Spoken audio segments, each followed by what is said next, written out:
Go. It's the Opperman Report.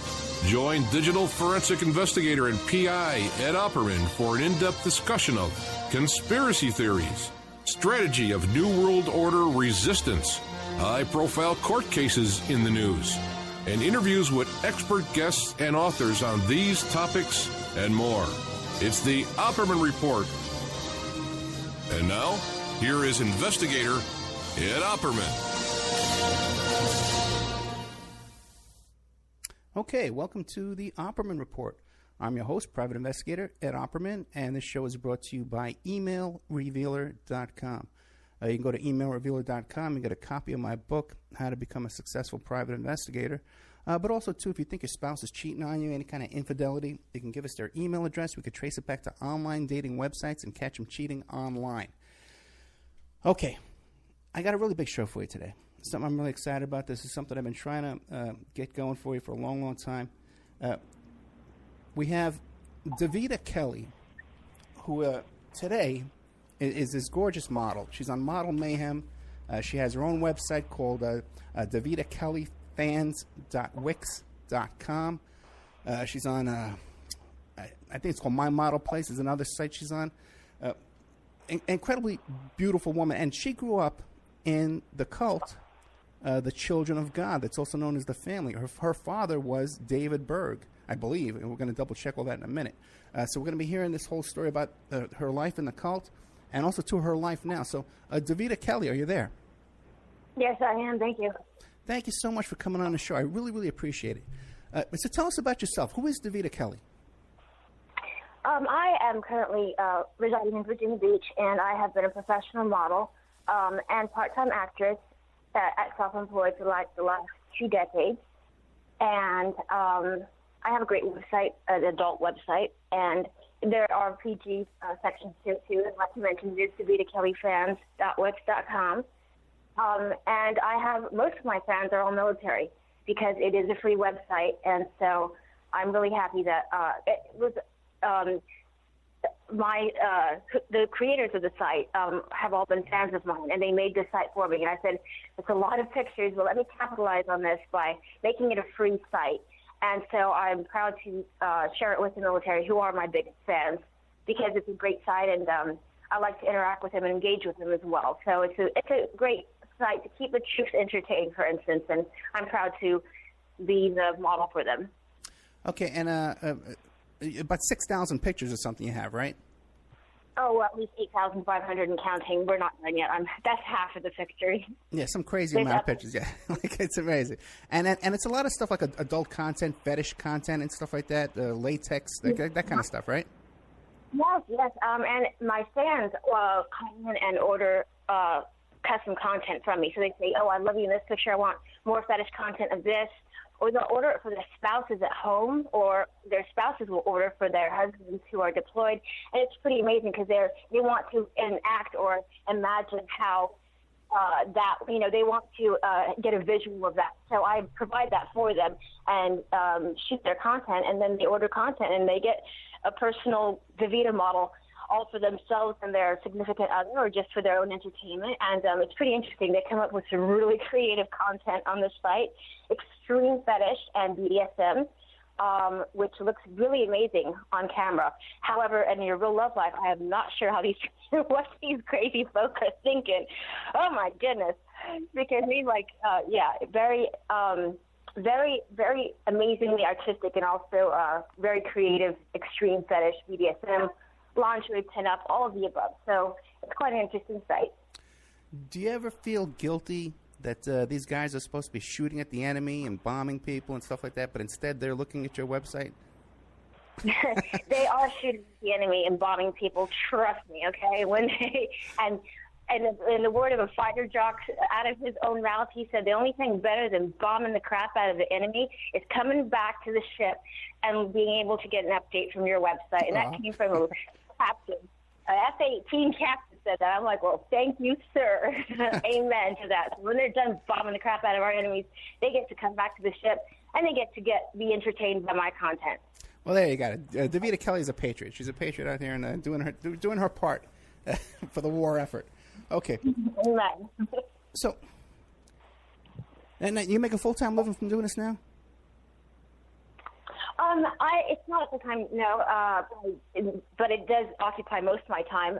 In the meantime, I also volunteer with a kids after-school program that I've been working on because the kids in my neighborhood are adorable little 8-year-olds and 9-year-olds, and they walk home from school, and they go home hungry. And so I'm going to start a whole Feed the Children After School and have them get a ride home campaign so that the pedophiles in the street don't kidnap them while they're walking home for 5 miles. So I'm setting up Uber rides that I have my own drivers. I'm going to sponsor it and everything. So it's for these kids in my community that come home and I hear that they had a bad lunch or they didn't get enough to eat that day. And I'm going to set up some, a way that their parents are going to be able to understand that this is a neighbor, it's in the community, it's coming from a safe source, and that it's not okay for their kids to walk home by themselves, and it's not okay for the kids to go hungry. So I'm working on that in my part-time right now. It's a work in progress in my community, and you got to do what you can, especially when it comes down to hungry kids. Yeah, I got you. Now, give us an idea. Now, you grew up in this, you called it an apocalyptic sex cult. Sometimes it's called the Children of God, sometimes it's called the Family. So describe to us, what was the family, what was the Children of God, what was it? The Children of God was founded during the hippie days in the early 1970s. The leader who founded the cult was David Berg, and him and his wife Karen Derby founded the cult. And their first recruits, my mother and Karen Derby, David Berg's other wife, they were both his first recruits, and they became his sister wives. So those three founded the cult, and they brought this whole amazing concept of preach the gospel to every creature and everybody share love, live together. It was all communal and loving, and it was just a perfect hippie environment. All the hippies back then, who wanted to get saved and find religion and a cause and everything. You can get, it just was a whole package. And because David Berg, the founder, the guru, was such a religious fanatic, he was able to just possess his members with his fanaticism about God and Jesus and sex and love and how to preach the gospel through sex and love and how to gain more converts through sex and love. And it's all through Jesus. This is, via the Bible and the Word of God. And he considered himself the prophet, Moses David. He called himself Moses David. And so he was leading, the children of God into this cult fanaticism that he created in his own mind. And it's really incredible how many victims fell to this, and how many do, whenever there's this cult leader out there that's really, is able to stir up people who need a reason to follow something or to believe it. And that's how it started. And then it progressed into being an apocalyptic sex cult. They believe that David Berg preached that it was always going to be the end of the world. The end of the world, the Russians are going to take over. We're going to get nuked by the Russians. The Chinese are going to take over, and America is dangerous. America is why it's going to get nuked off the face of the earth because of its iniquities towards God. And so the cult ended up moving abroad into the far, go into all the world to preach the gospel to every creature. Go to the Far East, go to South America, go to Europe, anywhere but the United States. Because, first of all, he was brilliant because he knew that once the cult started progressing and the way he would sexualize the women in order to gain recruits, that was absolutely not legal in the United States of America. We know that our country would not tolerate that kind of behavior. So he took the cult to the far ends of the earth, and that's where we thrived as the children of God. And then once all the bad publicity started coming out as far as the sexual abuses and to the abuse in communities and to the actual leniency of this sick, disgusting leader and the leaders that he that all were brainwashed and thoroughly believed in his whole genre that implicated it and enforced it on the children that grew up in the cult. And then once that started progressing, the authorities in foreign countries were starting to be alerted to the abuse. And that's when they started targeting the communes, and they started raiding homes with dozens and dozens of families and children, taking them to social services, taking them in.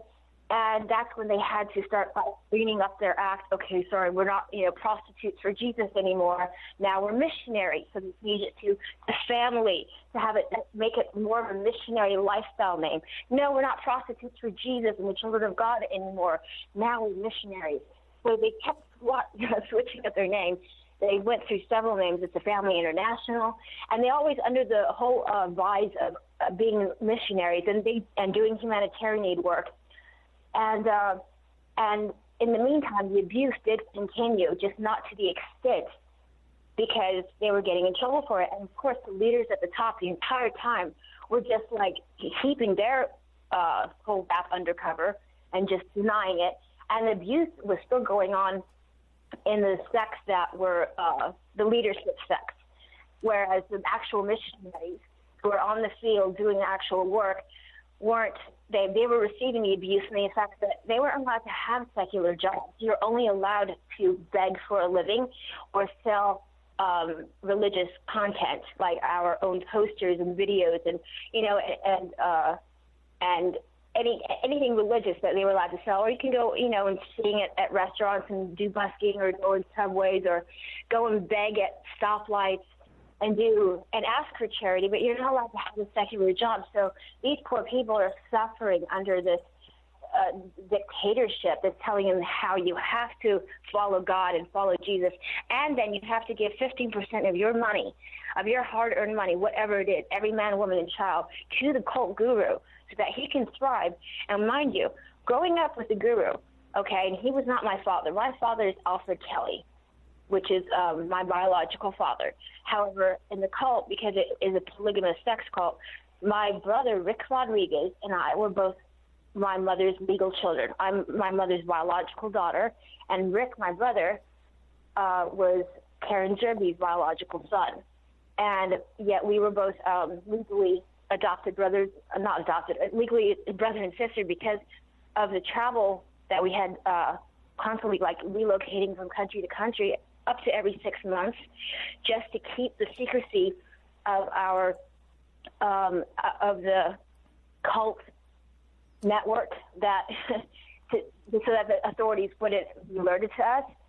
So for the documentation's sake, we were legal children. And David Berg, his biological family, he has 2 daughters. His one daughter turned against him very early on in the cult and accused him of sexually abusing her as a young woman. And when she turned against him, that's when he really turned sick in the head, because then he went to his own granddaughter, Mimi Berg, and then began raping her constantly. She was maybe 11, 12, 13, and brought her in to nurture her and raise her to be the next leader of the cult, along with my brother and myself. We were like the heirs to the cult throne, and we were supposed to be like the golden children that were going to, bring all the young people through the apocalypse and until Jesus comes back on white horses. Let me ask you a couple of questions. Let's back up a little bit here. Mm-hmm. Now, when David Berg met Karen Derby, you said it was Karen Derby? Yeah. Okay. How and then your mother? Your mother was who? My mother is Sarah Davidito. That is how she is known as in the Children of God. Okay. Sarah Davidito. Sarah Davidito. Now, yes, and she has the books about called the Sarah Davidito books, and that's how to raise your children on a day-to-day basis, where she sexualizes and in graphic terminology my brother Rick as early as 2 years old, and how it was all encouraged to sexually abuse your children at that age and how to discipline them. So there was a consequence to everything, and there was always love involved. So if you were bad, then the consequence was discipline. And if you were good, the consequence was you got to get molested. you got seriously sexualized and molested and abused or raped by your own mother, your stepmother, your father, or any adult in the cult. So that's how this sick religion was actually, this is what's going on behind the scenes. Okay, but let's just back up just a little bit. Now, in the very beginning, though, David Berg Karen Derby, and your mother, Sarah Davida. What was their theology in the very start? Was there any kind of repentance? Was it about forgiveness? Was it about do unto others? Was there? No, it's about let's all love each other and love God and spread the love all over the world. And the love was all sex. about the apocalypse. Jesus is coming back, so let's go and win everybody over to Jesus' side with love. And did you actually study from the Bible that we're all familiar with? Yes. Well, I'm not sure what we're all familiar with these days, but the version we were raised on was the King James Version. Okay, so you studied from the King James Version. Now, what did you focus on within the King James Version of the Bible? What did they what? What did you focus on? Like, obviously not Old Testament, No. Oh no. Yes, it was all the New Testament and mostly the Book of Revelations. Definitely, it was all the New Testament and a lot of the Old Testament too. We had to read and memorize the entire Bible. And no, I cannot quote it to you, but mostly focused on Jesus' new law of love. And let's bring the law of Jesus' love to the world. And this is how we're going to love people into our cult, with the Jesus' law of love. And the way that the cult interpreted it was through sexualization and abuse. And so, I mean, you can interpret Jesus' words in so many ways. And so many religions have done this. Have done Jesus so wrong and done the Bible so wrong, because it's so easy to interpret the Bible any way you want, essentially through a religious leader. And that's how so many people were sucked into it, because if you have a dynamic prophet on the end that's telling you it's coming from the mouth of God, and he's representing himself as a prophet, then that's when people were really drawn to this, because it was about love, and it wasn't about repentance or trying to, gain anything or get punished or anything. It's just about come in and be loved, and let's spread that to the world. And that's why it caught on so quickly and became one of the largest cults. How many members, at its peak, how many members were there in this cult? At its peak, I'd say about 10,000 or over. Okay, that's worldwide. That's worldwide, right? Yes, that is. Uh-huh. Okay, yeah, because there was a little audio disturbance there for a second. Now, just real quickly, what is your faith like today? Do you have any kind of faith? Oh, I still believe in Jesus. It's not his fault. I love Jesus. I absolutely believe in God. And I know the Bible, and I'm aware of it.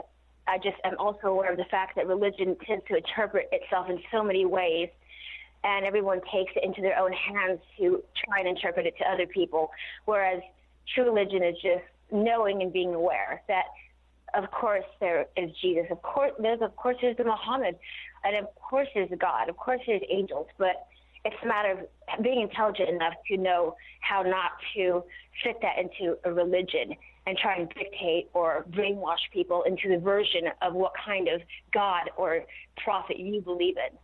Now, are you able to be? Are you like a member of a church, or you're just like totally adverse to any kind of organized kind of groups? I wouldn't blame you. Oh, I understand all religions. It's funny because, like, my neighbor is a beautiful Christian, and she believes that Jesus has been resurrected in South Korea, and that the New Jerusalem is going to be the new spiritual leader of God's, modern day church. And then my other friend, she is a beautiful Asian woman, and she believes, and she's a Muslim. She's a recently converted Muslim. And it's just interesting to see both of their religions and how they have interpreted it to me, because I see how on one side is more aggressive and the other one is a lot less aggressive. And it's just amazing because they both believe in the same, they're so convinced in their own interpretation of God. And it's interesting to take all that in, because at the end of the day, I'm like, well, I'm not a part of any religion. I'm very spiritual, obviously, but it's incredible to be able to, because I bring them all together and understand all types. But no, I don't have a church at all or any group, but I go to groups. I like to get the feedback, and I like appreciating religion, but within context. I got you. Now, of these three founders, David Berg, Karen Derby, and your mother, Sarah Davida, are any of them still alive? Yes. Karen Derby and my mother are still at large. David Berg passed away almost 2 decades ago, and Karen Zerby and my mother, and also Peter. Simon, Peter, he got, well, I'm not sure what his cult name is now, but Karen Zerby's husband, her new husband, is now the new leader of the cult, and the cult has mostly disbanded. Like most of, in fact, I think at least 90% of the young people have already left the cult, and so the cult is pretty much, what exists are just like the old timers that joined way back in the early 70s and late 60s, and that's pretty much all that's left is just the old people who are still embracing that, and they won't leave the cult, and they won't deny any of the abuse accusations and the incredible amounts of evidence. And it's just, they're still thriving, they're still living at large, and they're still out there. So, and among not just Karen Zerby and my mother Sarah Davida, but the other leaders that are very responsible for so many tragedies and extreme sexual abuse, assault cases for young children, like Claire Borkowitz, who was in Argentina when the first raid that happened at a commune that was internationally acknowledged occurred. The Argentine government went in and raided a community because Abigail Berry, who is my dear friend and passed away 2 years ago, she was 13 years old, I believe, and she had such bad pelvic inflammatory disease from being repeatedly raped by adults and passed around in the community and being forced to have what they call love-up time or sharing time. She contracted pelvic inflammatory disease and she was dying. She was black and blue from the infection, and they were, instead of taking her to the hospital, they were beating her to death and trying to exorcise the demons out of her. And once they realized that exorcising the demons out of Abigail Berry wasn't going to work, they finally took her to the hospital, where the hospital realized that this 13-year-old child was dying from being violently raped. And that's when the authorities came in and raided the first compound that went on international record as a woman of God. In Argentina.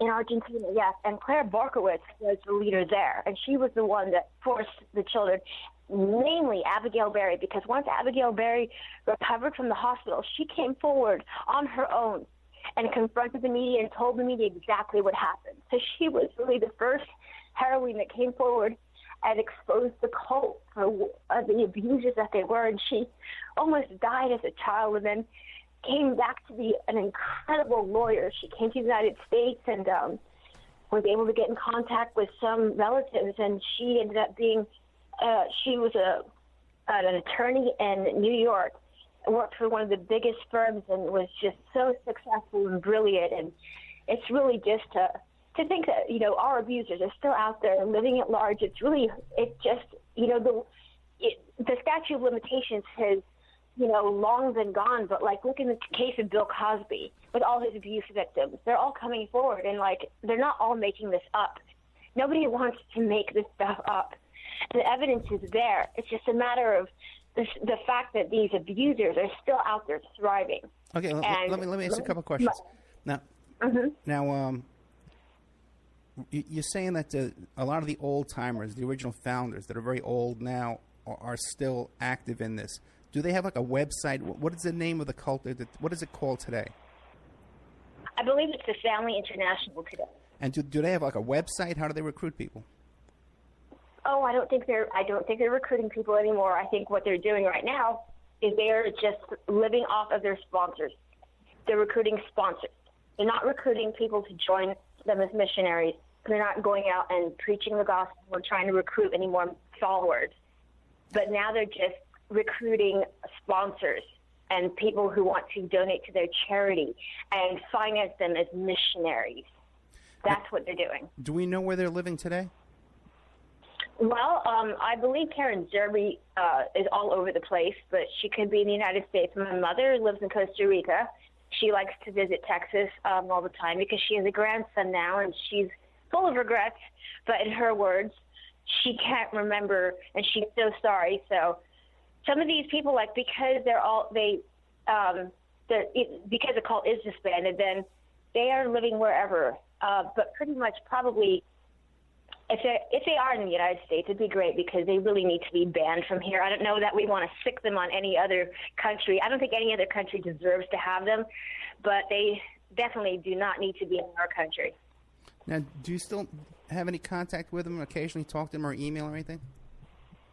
Oh, my mother tries to contact me once in a while, and it's just pathetic. You know, again, it's the same thing. I'm like, Mom, how do you explain yourself? Like, how do you not, like, there's nothing that she can say.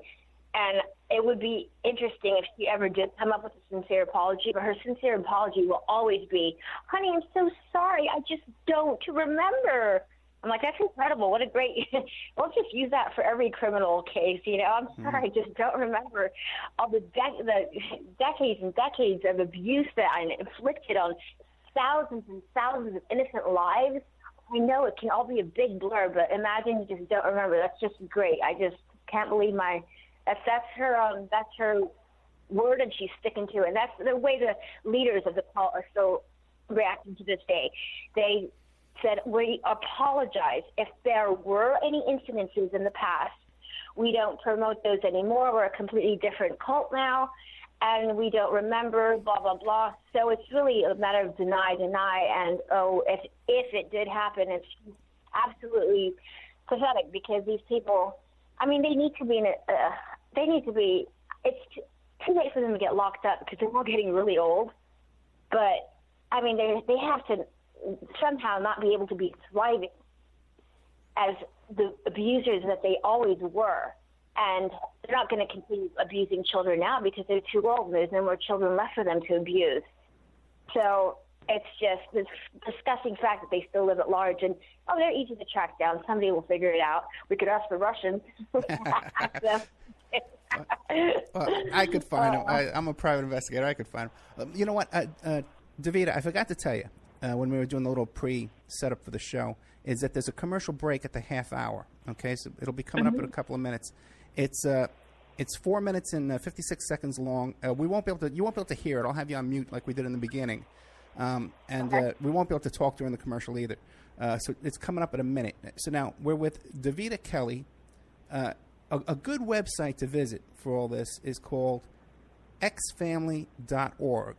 And it has a lot of these details. There's several books on there for sale from seven different authors. There's one in particular you want to recommend? There's a book on there?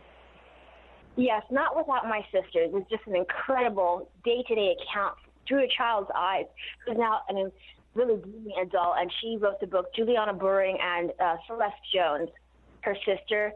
And they have a very accurate, very graphic day-to-day account. So read that book because that's the one that I have read, and it's hard. It's a hard read, but it's absolutely very mind-opening. So yes, Not Without My Sisters by Celeste Jones and Juliana Buring.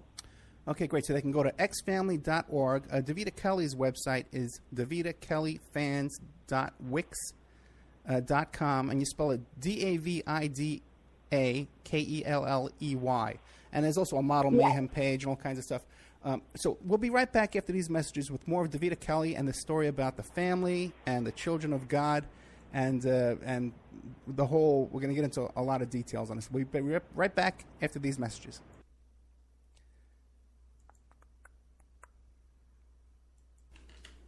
And now a word from our sponsors.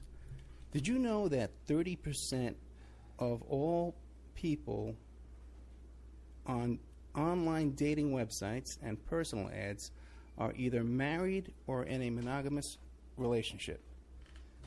30%. If you suspect that your husband, your wife, your boyfriend, your girlfriend may be cheating online, go to emailrevealer.com. And our online infidelity investigation. You give us their email address, and we could trace it back to online personal ads, dating sites, and social networks. We can even expand the investigation and find them cheating on escort service sites or even porn sites if they're registered to porn sites and swinger sites. So check out emailrevealer.com if you suspect your spouse is cheating, and check out our online infidelity investigation. William Ramsey is a producer here at the Opperman Report, and he's just come out with a new book, Children of the Beast, Aleister Crowley's Shadow Over Humanity. Now, he just sent me a copy of this book. Oh, boy, it's about 2 inches thick. And there's a chapter on just about everybody in this book that you can imagine. The Beatles,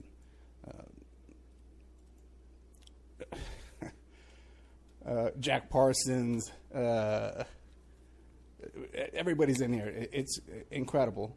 And I definitely recommend this book. There's a bunch of pictures in here, too, of all these people and different chapters and information. Anselm LaVey and people I've never heard of, too. There's a whole bunch in here. JFC Fuller. I don't know who he is. But it's great stuff by our producer here, William Ramsey. So check out Children of the Beast, Aleister Crowley's Shadow Over Humanity. You can find it on Amazon.com, or you could find it in the OppermanReport.com bookstore. We have an urgent bulletin. It seems that the group Strawman is still on the loose. It has been confirmed that Strawman are Canadian, okay, and that authorities are asking people to stay indoors, lock your doors and windows until this group can be dealt with. You could find more information about this group of Canadians, at strawmanmusic.com.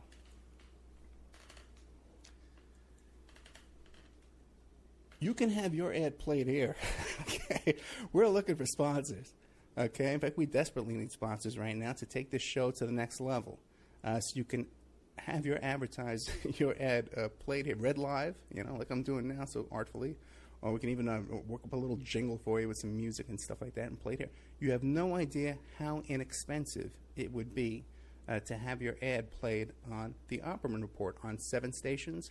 Live Friday night, and another 7 stations live on Saturday night, plus replayed every day of the week on different stations, and then archived on YouTube, Spreaker, iHeartRadio, iTunes, and all different kinds of podcasts, Pod This and Podbean, all different kinds of places who archive the show for us.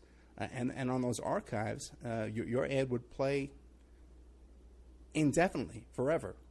You also get a little banner on OppermanReport.com. You get a mention on the air. You get a little interview on the air, and all kinds of fun stuff if you sponsor Opperman Report. We have an opportunity to get this show on a major AM/FM station in California. We've been approved. So if you want to sponsor us into that, so incredibly inexpensive that your ad would be heard by a the range covers 5 million people in population where your ad would be broadcast, and all these other stations would be thrown in for free. So really affordable prices to sponsor OppermanReport.com. Get a copy of my book, How to Become a Successful Private Investigator. You can get a copy of that book at emailrevealer.com, or you can get a copy of that book now. It's back up on Amazon.com. How to Become a Successful Private Investigator by Ed Opperman. And this book has been updated a little bit from the previous book that we had that was available to our wonderful listeners. Okay, welcome back to the Opperman Report. I'm your host, Private Investigator Ed Opperman, and we're here today with Davida Kelley, who is the daughter of the 3 founders of the Children of God, this apocalyptic sex cult, also known as the Family or the Family International today. Her website is davidakelleyfans.wix.com. You can also find her on Model Mayhem and at Facebook. And all. You just Google Davida Kelley. There's plenty of content. You could find Davida. One thing I wanted to ask you, and we have plenty of time to, so take your time. You don't have to rush through the answers. Because we can always have you back several times. I know people are going to be very interested in this story as we start getting more into it, especially. But your brother Rick Rodriguez, what can you? A tragic story with this young man who has, What can you tell us about Rick from beginning to end? What was Rick's life like, and how did it wind up? Rick was David Berg's he was his only son, and he was the one that was going to be the next leader of the cult, the next guru. And he was, because of the whole sex cult, love and Jesus, love your child, and how to raise your child in love. My mother wrote the whole series called the Sarah Davidito books, and she has a daily account of how to raise your child according to how the cult, the guru raised his child, how she was raising Rick. So she's, explicit content from as early as 2 years old. They were encouraging, she was, the guru was saying how normal it is to just have sex with your child that young, because little boys, they get erections. So obviously God created that. They wouldn't get erections if it wasn't meant from God. So if God did that, then that means that they deserve, they need that sexual, they need to be sexually violated because they have an erection. So my mother had sex with my brother as early as 2. And then by the time that he reached puberty, he was considered an adult, and he was forced to have sex with my mother and his own mother. And he grew up sexualized like that, and I was seriously molested. But because of the fact that in the cult they believe that you're not considered a woman until you reach puberty, or you're not considered, and as far as boys go, that's fine. Boys can be molested at any age. Girls, you can be molested at any age, but to actually get raped by the cult in the name of Jesus, of course, in love, you have to have actually reached puberty. I didn't reach puberty till I was 16, so I was a very late bloomer, and for that reason, I was never actually raped, as opposed to all the young women in the cult who reached puberty at an early age, like Nene, David Berg's granddaughter, Armin Julia, and there are other young girls too who were sexualized like that, not to, as well as Abigail Barry, and she didn't grow up with the guru, but again, she was she endured that the rape and abuse by leaders who enforced that.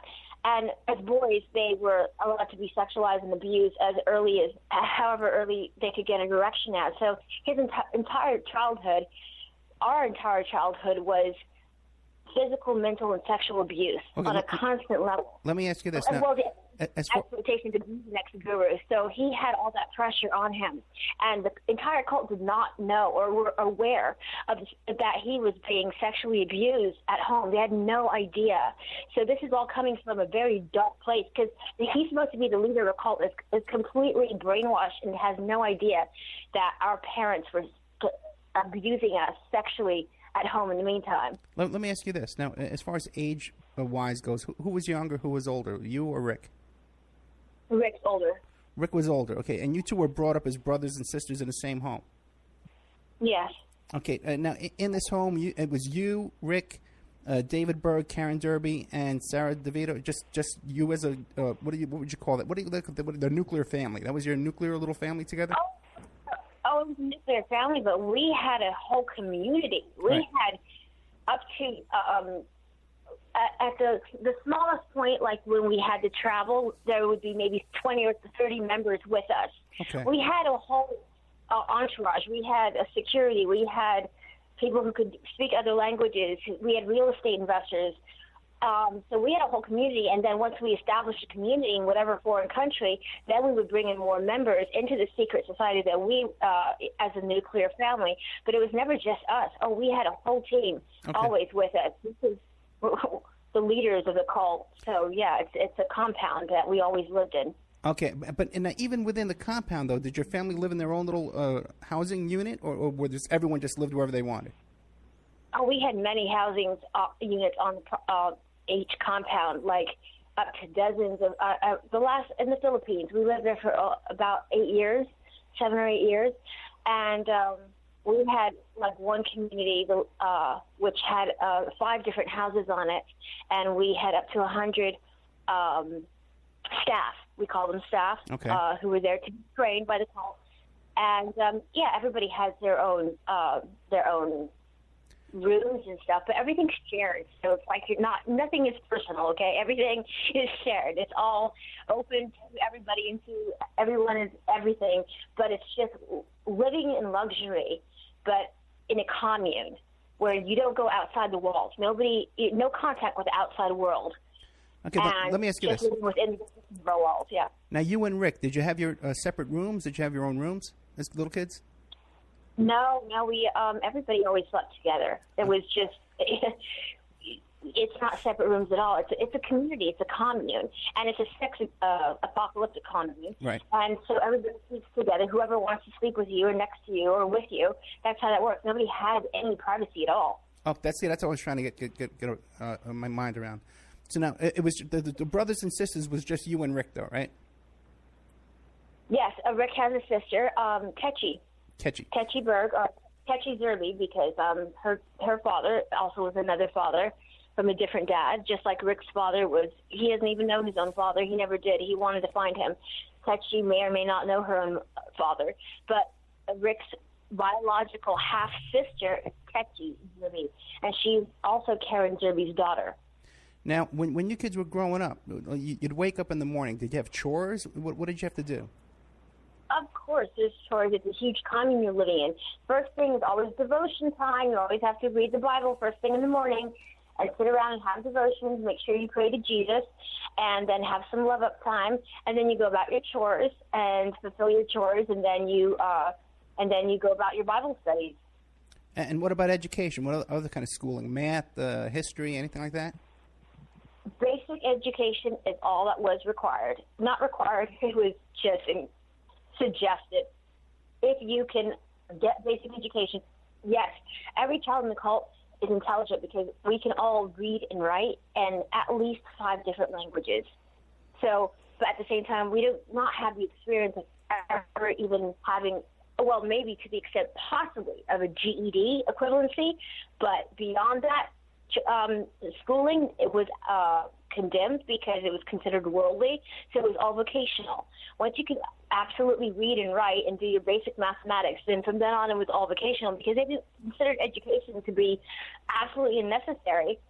And so that's why so many kids who left the cult and tried to thrive on their own ended up committing suicide because they had nowhere to go. They couldn't get hired anywhere. They couldn't get a job at McDonald's because they could not prove their education whatsoever. Yes, we can speak 5 languages, and we can read and write, we can do anything and everything, and we're the master of all crafts, but no, we have no way of proving our education because education was not what the cult was about. They wanted religion, not education. Education was of Satan, and religion was of Jesus. Now, what about TV, radio, music? Did you have any of that? All of the above, yes. There was a whole. We had our own social media in the cult, and it was called what was it called? MWM, and that's what Celeste Jones and Juliana Buring and Christina, sorry. That's what they wrote about, is their experience in the social media network. That's the book that I mentioned, Not Without My Sisters. That was their role, and they were also considered an elite sect of the cult because they were the social media that everybody would see with music videos and all, and distributed pamphlets and everything. So they had all these beautiful young children who would, perform and just be and represent the cult with this beautiful face of here's our youth, and we all had to do that because we were forced into that social media and to put on this face and show to the world what great performers we were, and models and actresses and singers and media socialites, and put on that game face, and meanwhile we're being horribly sexually, physically, and mentally abused behind the scenes to the world. MWM, and they had the Love Boat, which was a whole actual yacht with a whole recording, musical recording studio on it and everything, with great musical entertainment for the public who really was attracted. You can never go wrong with music, so that was a big factor in how we came across it out in the world. But, like, were you allowed to watch regular secular TV, like the Brady Bunch and stuff like that? No. No TV, no radio, no candy, no interaction with the outside world. In fact, me and Rick, we never even met another child our own age until he was 13 and I was 11 when we first met another cult kid from the outside. Because they started bringing in the young people from the outside, including David Berg's granddaughter, who he infatuated with and wrote the whole Heaven's Girl series after. That's who he modeled her after, Heaven's Girl. She was going to come into the apocalypse and save the world and fight off the Chinese or win the Chinese over, actually, through getting gang raped by her victors, and then she's a victim but a victor, and it's really disturbingly incredible. You have to look at these. It's all on xfam.org that you can see these pamphlets that were produced for the cult members to read, and the transactions and how it came about for the artists to interpret. And so through art and music is how once the sex scandals, and the cult can no longer be the prostitutes for Jesus. They came out with music and art instead and attracted the public via that. Now, but no, we never met any other children. Like, we were completely, no education, no contact with the outside world, no nothing. Except maybe you can go to the zoo once every 6 months on an excursion, or to the dentist maybe once every 6 months. but that's it. Like, otherwise, no contact. So we grew up in this lifestyle with absolutely no idea of how to associate with or understand the outside world, except for CNN. We were allowed to watch the news with some parenting advice in the background, but it was also very violent. We're not allowed to watch any violent or anything like that. So, yeah, no. No. Wait, you said you were allowed to watch something? What was that again you were allowed to watch? We were allowed to watch the news, like BBC or CNN. Gotcha. Now, what about your as long as there was no violence. If there was violence and it involved like if there was any kind of war going on, then no, it couldn't TV off, because Jesus is not about war; it's about live. Now, what about your diet? What did you eat? It was always lots of hard proteins that my stomach to this day is still dying from. Just very clean diet, very. It was just, I mean, in the Far East, I mostly spent in Brazil. The Philippines, Japan, and Brazil where I spent most of the years growing up in the cult. It's just whatever is locally produced, but no sugar, nothing that's bad for you. Definitely no sugar, no candy, nothing sweet. So the only time you were allowed to eat chocolate was you got to have love time with Grandpa. That was always fun, because you can look forward to cuddling with Grandpa and having some chocolate too. And he would let us watch Scooby-Doo. Oh, really? Hey, let me ask you a question though. You don't complain about not having sugar as a kid, do you? Because sugar's really bad for you. I think I'm much better when I'm off sugar. What about today? Do you use a lot of sugar today, or are you totally off sugar as well? Really? No, hell's no sugar. Absolutely not. If I had a kid, absolutely no sugar, no. Right, okay, good. Sugar-free, they have plenty of products out there that are sugar-free, so that's not a problem. Okay, now, what about alcohol and drugs? Were they using alcohol and drugs in the cult? No drugs. Definitely alcohol. Like, for instance, when David Berg was, he was always an alcoholic, a raging alcoholic. That's where he got half of his inspiration from. Was from these morbid dreams that he would have and inspirations in the middle of the night. And then he would get alcohol abused and then would want to have a sex rampage. And whatever child, it was just myself. And then once he brought his granddaughter, Meanie Berg, and Armandria, and Christy, that brought them to live with us, then he divided his attention between all of the young girls, and he could have his pick of women. He could have sex whenever he wanted with whoever. Whenever you just need to be obedient and be very have a great countenance about you and be willing. Like, for instance, I was 7 years old when he first was broken. The news was broken to him that his daughter turned against him and exposed him for being the pedophile that he was. So he was like, okay, then I just want to have sex with the children. Just bring the children. So I got dragged out of my bed, and they were forced. My mother was forced, pouring red wine down my throat, saying, drink, because we want you to be nice and loosened up, Grandpa. And I'm like, I don't want wine. She's like, you don't tell Grandpa I don't want wine. So I was force-fed alcohol from the age of 7. That's what I remember. This goes back a long time, though. I was married to the cult guru at age 5. I had a ring on my finger that said, I am going to be his child bride. And now I am the bride of David Berg. And I couldn't, and of course he couldn't consecrate it. Consecrate it? What's the word? Consummate. Consecrate it? Consummate. He couldn't rape me until I reached puberty. Okay, let's put it in real simple terms to the public here. Yeah, he could not. So here's my ring. But in the meantime, I got to bed so that I could have get molested at 3 a.m. in the morning.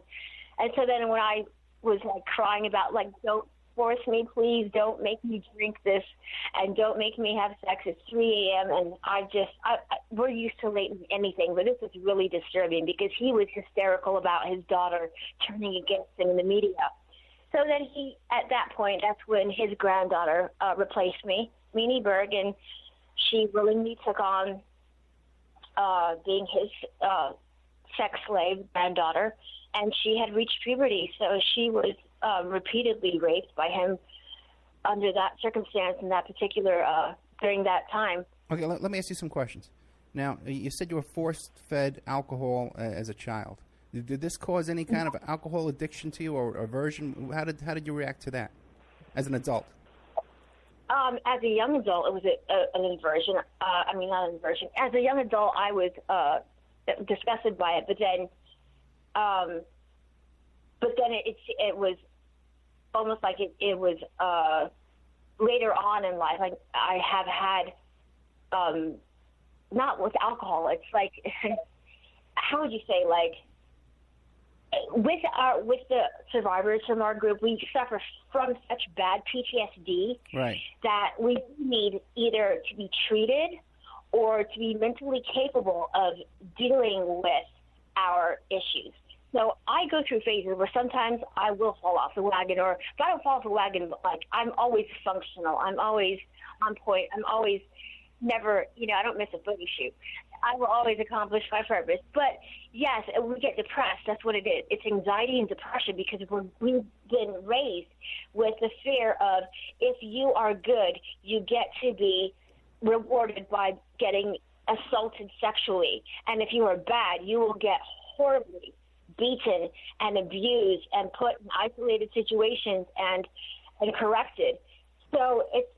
So that comes and goes. Like in Abigail Berry's case, like she struggled with alcoholism as well, and she went to rehab. She went to Malibu, the Malibu Rehab Center in LA for rehab. And after a year, like it really didn't help her because she didn't have any moral support behind her after that. And so her family turned against her. They're like, oh, you're an alcoholic, and dismissed her. Meanwhile, she was so supportive of them. She was paying their bills, taking care of them. And all she needed was some friends and family, and some of us just don't have that. So that happens, like, or in a lot of cases, or drugs, or. Okay. But then it turns to suicide, and it's a result. So then, in your life, you have had a little battle with alcoholism on and off. Oh, of course. Okay. Now, what about drugs? Have you had a battle with drugs too? I never battled with alcoholism or drugs. Let's rephrase that. Okay. I can always I can deal with drugs under any circumstance. How about that? Okay, I'm a professional. I can absolutely handle my substance abuse issues very well because I'm still successful.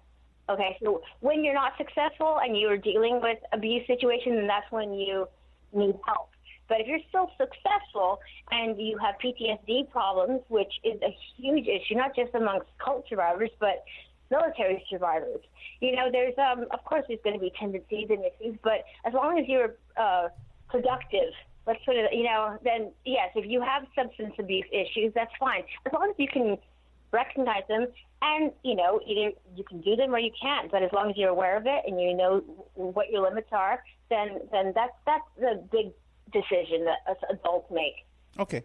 Now what about, because you've chosen this career, sexualizing yourself as a fetish model, do you believe that that's was an outcome of your early sexualization and the abuse you had as a child?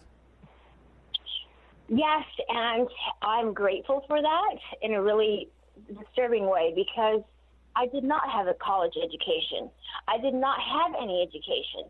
And because I have always been an adorable personality and little model, and I've always been sexualized, I have no problem as an adult now taking that responsibility and absolutely putting myself out there, because I am proud of me and how I have come out. But that's only because that's all I have. I don't have brains. I'm intelligent, but I'm not smart. I could not go to college and pass right now if you paid me to. That's a little bit sad, but that's the reality. And that's why so many children committed suicide, because when they came out, like Abigail Berry, for instance, she got a college degree and became a successful New York attorney for decades in the biggest firm in New York. And because she was smart and incredibly intelligent. So there are children that have that in them. I didn't. I only had my looks. That's why I am a successful model right now, because I have a personality and I am strong. And I'm not ashamed, and I'm willing to talk about it. And it's so, and there's nothing, and that's who I am, and looking pretty good doing it. But that was only my situation. But other kids, if they don't have college degrees, then they end up committing suicide. And if they are smart, then they will get one. Let me ask you this. How old were you when you finally escaped from the cult? It's not a matter of escape. You are allowed to leave any time that you want, except that when you do leave, and in my case, and Rick's case, we were stuck in the Ukraine, in Odessa. Oh, my God. Yes, and we were there doing humanitarian aid work, and while we were living with missionaries from the cult who had no idea that David Brooks was sexually abusing us and his own family and granddaughters and children, and then implementing this missionary lifestyle to go out in this freezing cold weather and do humanitarian aid work. The compound in the Ukraine that me and Rick were at in our last missionary stint, we were starving to death, and it was freezing cold. And in the unit that we had a pregnant woman, and we're like, this is ridiculous. How the fuck do these people still believe in this guru when we can't support ourselves and we still have to give 15% of our income? And me and Rick realized then the hypocrisy of the cult and the guru, because we're like, oh my God, missionaries out here are actually starving. We can not even afford to donate the missionary charity that we received to the hospital. We had to actually live on it ourselves. Okay, but let me ask you this: how old were you at this point? Okay, I was 18. Rick was, or I was 19. Rick was 20, and this is when we were in Russia. So this is what this is when I left. I left when we were in Odessa, in the Ukraine, the former Soviet Republic, because you're allowed to leave again, but without any clothes on your back, without any support, without any money, without any funds, without any sponsorship, nothing. You're like, okay, that's fine. You can leave anytime. Here you go. We're going to take everything that you own, and we're going to keep it, and you get to walk out on the street with the clothes on your back. That's how you get to leave the cult. You don't escape the cult. You can walk right out. Find your own cab. If you can find one, you have nothing. Davida, we got another commercial break coming up. Now, I feel like we're really on a roll now. We're getting a lot of good information out of you. So we can give me more time when we come back from commercial? Absolutely. Okay, good. Okay, I know you would. All right, great. Okay, I think we're really starting to get someplace. We're with Davida Kelley. She's a former, well, she was a kind of captive almost of this Children of God apocalyptic sex cult. It's also known as the Family. She's also now a model at this website called Survivor and the model, yeah. Survivor. Not right. a captive. Yeah, Survivor. Okay, and the website is Davida Kelley Fans .wix.com. It is on the website. Make sure that your viewers are aware of that. That's fine, though. There's also a PG sites on there as well. And also, too, Model Mayhem. You can find her on Model Mayhem. And if you just Google Davida Kelley, you'll find all of her social media stuff. And a website that we're promoting today is xfamily.org, where they have a whole bunch of books for sale and all kinds of information. We'll be right back after these messages with more of Davida Kelley, right after these messages here. Okay.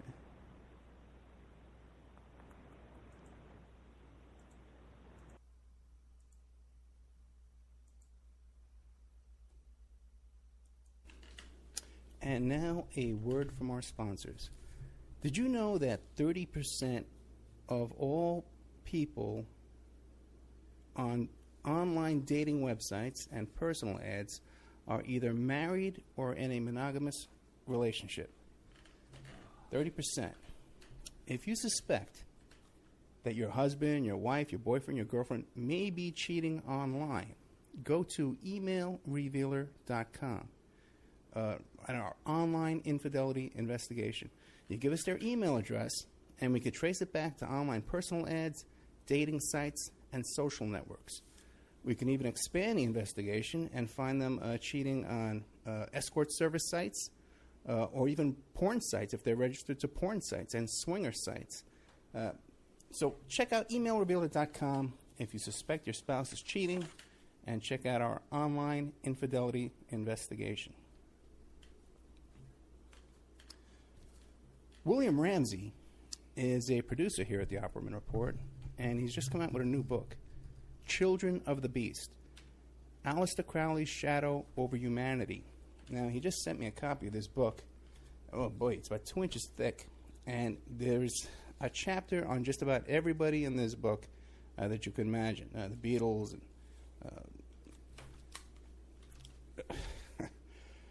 and Jack Parsons,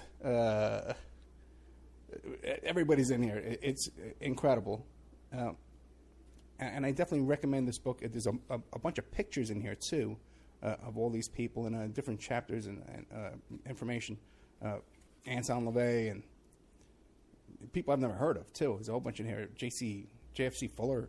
I don't know who he is. But it's great stuff by our producer here, William Ramsey. So check out Children of the Beast, Aleister Crowley's Shadow Over Humanity. You can find it on Amazon.com, or you could find it in the Opperman Report.com bookstore. We have an urgent bulletin.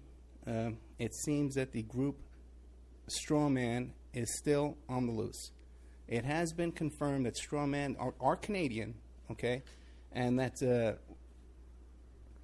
authorities are asking people to stay indoors, lock your doors and windows until this group can be dealt with. You could find more information about this group of Canadians, at strawmanmusic.com.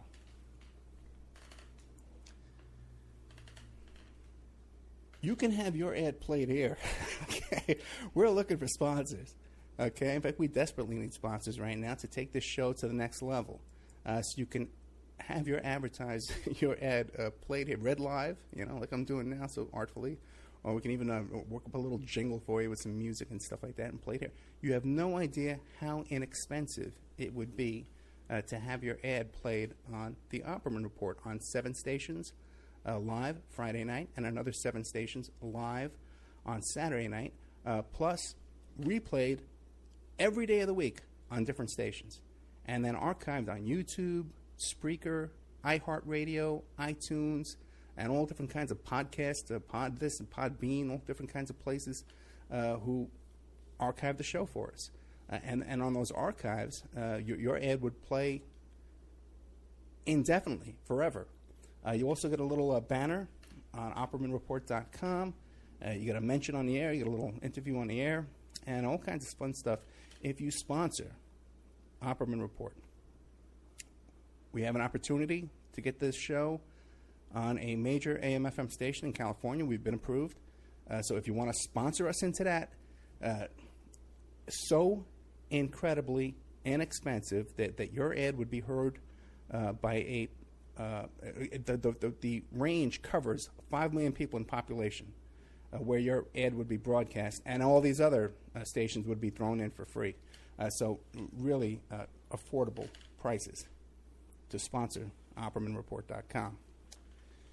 Get a copy of my book, How to Become a Successful Private Investigator. You can get a copy of that book at emailrevealer.com, or you can get a copy of that book now. It's back up on Amazon.com. How to Become a Successful Private Investigator by Ed Opperman. And this book has been updated a little bit from the previous book that we had that was available to our wonderful listeners. Okay, welcome back to the Opperman Report. I'm your host, Private Investigator Ed Opperman. We're here today with Davida Kelley. Her website is davidakellyfans.wix.com. But also, too, you can hear about the story of the family and the children of God at xfamily.org. Now, Davida, we left off, you were saying that you and your brother were about 18, 19 years old. You're in Russia. You got no high school diploma. Probably no driver's license, I would assume. You know, how do you get out of there? How do you get out of there? So many people would have died there in Russia, wherever they lived. They would have went to work on a farm or something, you know, and just they'd be living there right now. How did you guys get out of there? So glad you asked, Ed. When leaving the cult in Russia, because most of our humanitarian aid and charity was being funded by the Russian mafia, we had no idea. We were just like, oh, wow, we have sponsors, yay. We're not going to starve in the winter of the desolate plains of Odessa, which is actually on the Baltic Sea, so it was freezing. And we had no concept of we didn't care who our sponsors were. We didn't know them. We just knew that they supported and sponsored us. So I'm like, you know what, this is not working out well, and the delusion from the cult members so dedicated to serving the guru, and there's no way we could tell them the truth. They would never believe us. They're out here literally giving their lives for the guru, who's at home in this luxurious compound that he lives in, sexually assaulting whatever child he feels or woman he feels like he is in the mood for. And we're out here like, this is how the actual missionaries are starving and surviving. Okay. And so both myself and Rick were like, okay, he went back to live with his mother because she was supporting him. She gave him funds, and he that way out. I said, I'm leaving. I'm leaving this. I'm going to go be sponsored by my sponsor. So I had my first mafia sugar daddy in Russia, and I had no idea what mafia was, or gangster, or criminal life. Oh my God! And when you're that young and you're that impressionable and that naive, can you imagine what I was subjected to? Because becoming part of the Russian mafia and being their little sex slave instead of the cult. I joined the paramilitary Russian Special Forces camp because I wanted to be a fighter pilot on my mother's side. And my mother has a great legacy of patriotism. On our family side, our family comes from a line of fighter pilots. Her grandfather was flew a B-52 bomber in War II called New Haven. Let me stop you for a second. I have a couple of questions. You said that the Russian mafia was sponsoring the cult over there in Russia. Now, what was their motivation for doing that? Were they getting access to these little kids as well? Little kids? By me, yes. If you mean access to little kids, no. There weren't any little kids at the unit. When you go out and approach wealthy sponsors and ask them to sponsor the charities and the humanitarian aid. And then, of course, if you're adorable looking as an 18-year-old like me, then yes, of course, they're going to sponsor you. So that's who I went to. Gotcha. But and to make a long story short, is I wanted to be a fighter pilot, and I'm like, here's no better way than to get an education by former MiG pilots in the Soviet Union. You can get a very cheap education that's very efficient, and I wanted to be that because my family, like I said, on my mother's side comes from a Air Force family, so that's what I wanted to be. So I joined the Descentsten Parachutist Academy, and I graduated with not quite, but close. I had some real the last jump I did out of a plane, I wiped out and knocked all my teeth out. So that's when I was like, okay, I can't be jumping out of planes anymore and doing paramilitary training because I was just 18, and so the mafia took me in under their arms. Wait, let me stop you for a second. How were you able to join the Russian military? Did you have Russian citizenship? No, as a foreign exchange student, they have programs over there. All my other foreign exchange students that were also studying to be as MiG pilots were all Iraqis. Really? Yes. Okay. So then, okay, and what happened? You bounced out of that because you broke your teeth. You don't want to do that anymore. How'd you get out of Russia? How'd you wind up getting out of Russia? Oh, it's really easy. Your visa expires. I know. How'd then you the plane ticket? Your stuff. Visa expires. Your visa? Yeah. You have a visa to be there as a foreign exchange student. Once that expires, you have to renew it. I renewed mine. And then when I got back into the country, I was back in the same, I found myself back in the same Russian mafia amazing situation because they at the time, wow, this is right when the Iron Curtain had fell. So this was really a lot more, how would you say, it was a lot, not as, they're a little more intelligent now. Back then, this was just, it was just incredible because, like, wow, I'm here, I'm protected, and I'm sponsored, and I felt so secure in an environment that I had no idea that I had no idea who it was or what it was. And I could read and write fluently in Russian, but I was learning to speak the language. We were all taught to read and write fluently in Russian before we even got there. So let me ask you this. I could read it and understand it. These Russian mafia guys, what kind of crimes were they doing? Well, my sponsor, my sugar daddy sponsor, he was actually doing oil exchanges he was in the oil business with the Chechens. And so he was between the Russians and the Chechens, and he was Ukrainian. So he got stuck in some real bad shit that went down between the Chechens and Russians, and they both tagged him. So that's when he kind of said, okay, my shit's going down. The Chechens just sold me this, and I'm supposed to sell it to the Russians, and the Chechens just stole it back. And this is a whole other fun story for maybe one of your other interviews of how I got kidnapped by the Russian mafia on the border and was condemned to the gulags in Siberia because I had all this oil exchange information on me that I was not aware of. Well, I was aware of, but was importing and exporting as a, what's it called, a donkey, sort of, with guards, or mule. That's what Mexicans do. I have a whole other word for that in Russia. But that's a whole other story for another day.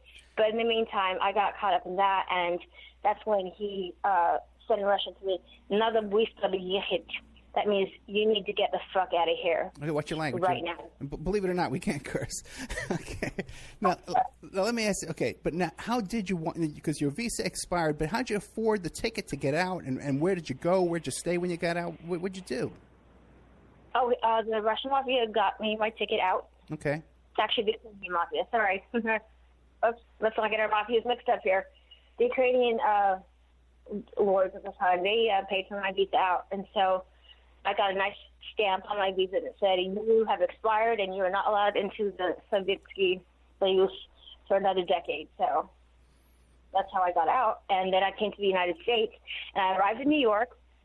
First, I went to London and lived there with my stepsister. and that's where she learned. She taught me how to like adjust to life outside of the cult, because she also was a survivor, and her dad, Jeremy Spencer, was a very famous cult member, because he was one of the main influences musically in the Children of God and the family cult. And she taught me how to adjust to life outside of the cult and how to be a stripper. So she said, Davida, why don't you put on an English accent and go to New York and go work at Scores nightclub there.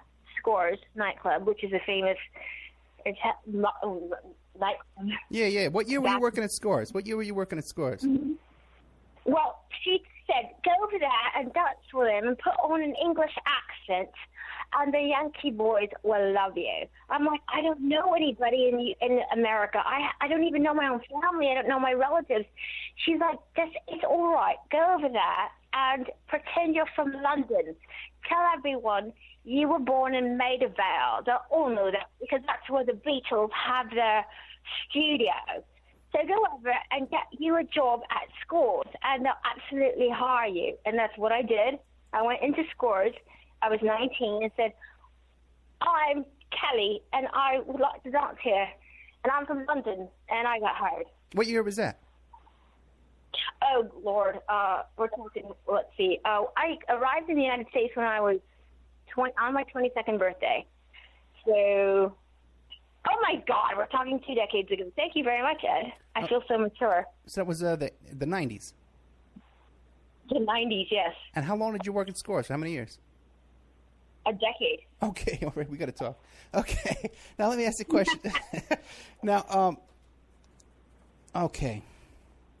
What about this? Yeah. There's a lot of famous people that were in this, River Phoenix and Joaquin Phoenix. Did you know them? Rose McGowan as well. Rose McGowan is... No. Yes, Rose McGowan. Her parents were also in the Children of God, and her family left early because when she was 9, staying with River Phoenix, their family left early because they saw all this the disgusting the sex abuse and the child abuse that they were enforcing. And so their parents were smart and left early. And their kids ended up in Hollywood as young actors, and River Phoenix, that was Hollywood, because he wasn't exposed to enough abuse that young to have that much impression. But when he went from that cult environment straight into Hollywood, then yes, he overdosed, didn't he? Yeah. And that's a tragic event. But it's just a legacy of his life, because his parents were in there, and at least they got him out early enough. But it still was enough to have it affected his entire childhood. He went straight from being an abused child in a cult to exposure in Hollywood, and that was a tragic loss of life, one of hundreds and hundreds. Now, what about Julius Assange, the guy from WikiLeaks? He's connected to one of these cults. Was it this same cult, or was it a different one? Oh, I hope he's connected to ours. That'd be great. I don't think it is. I think it's the other. Okay. Now, it seems like a lot of people from the cult, like your sister became like a movie producer or something like that, or a filmmaker, went into showbiz. Is there a reason why so many people went into showbiz? Okay, I don't have a sister that went to any media. All my sisters are really intelligent, and they don't want anything to do with me because I'm a very popular web model, and they do not approve of that because they all went out and got themselves their own college education because they're that smart. But they're a lot younger than me, so they have that opportunity to educate themselves. So the reason that, again, like I mentioned before, is like you either have your looks to go by or just your brain. So you have to have something because you don't have anything to prove. You have nothing to prove to the public.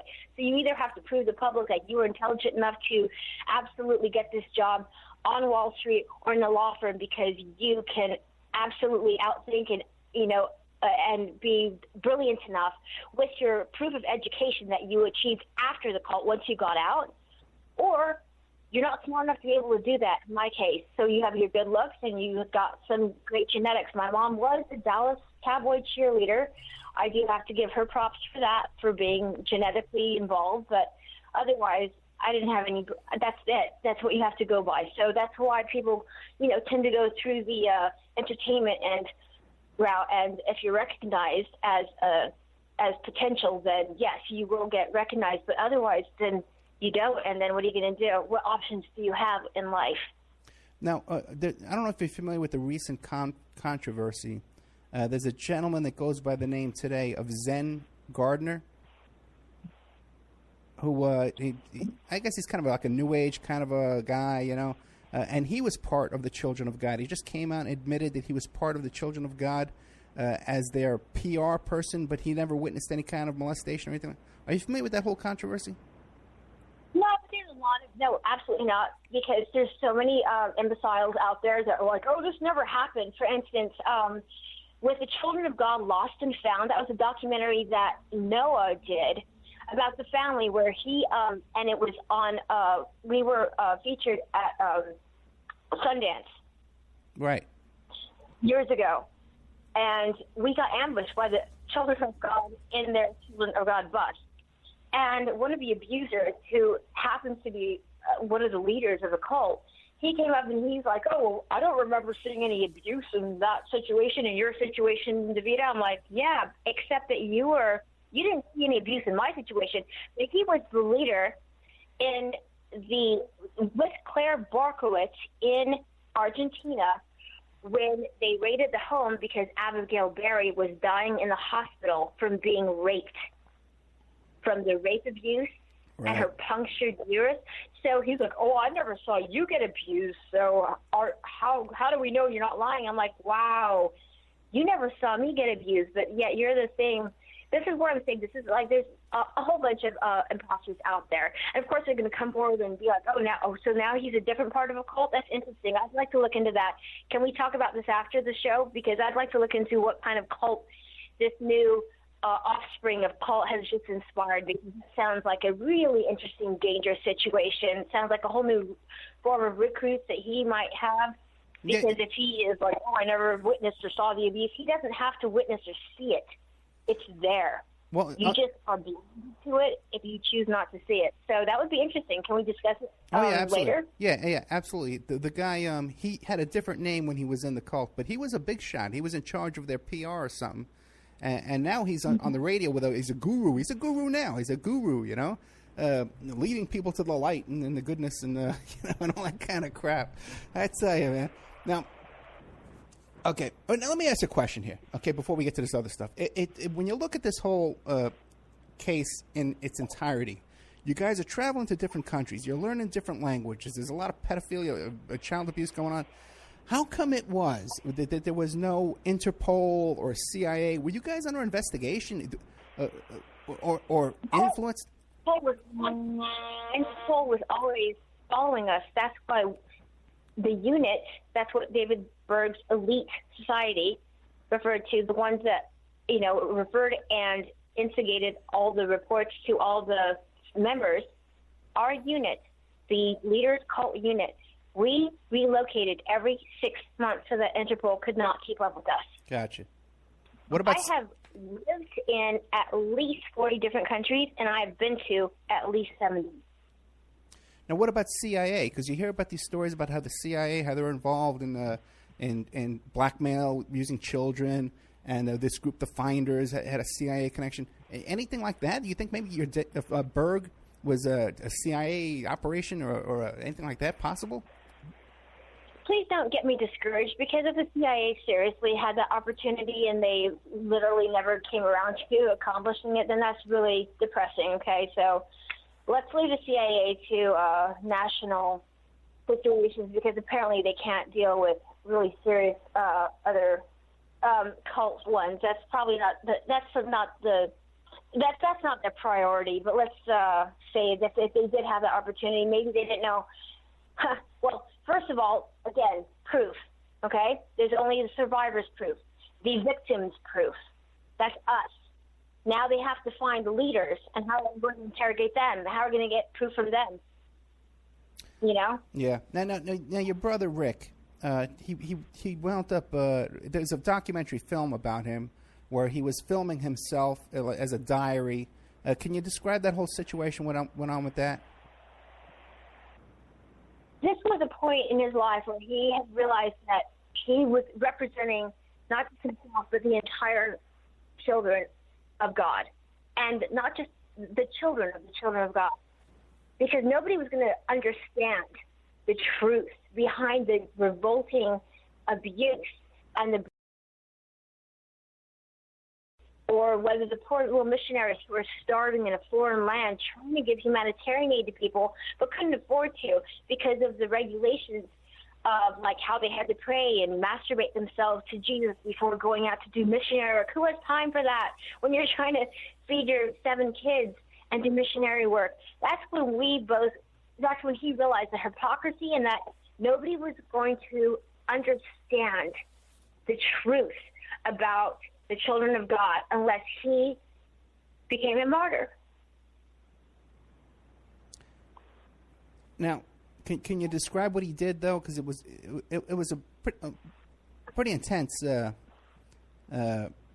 end to his life.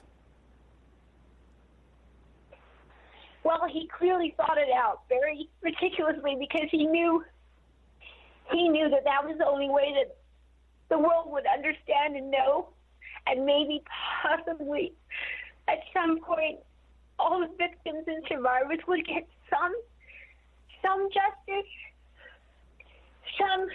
some sort of revenge. That's what he wanted.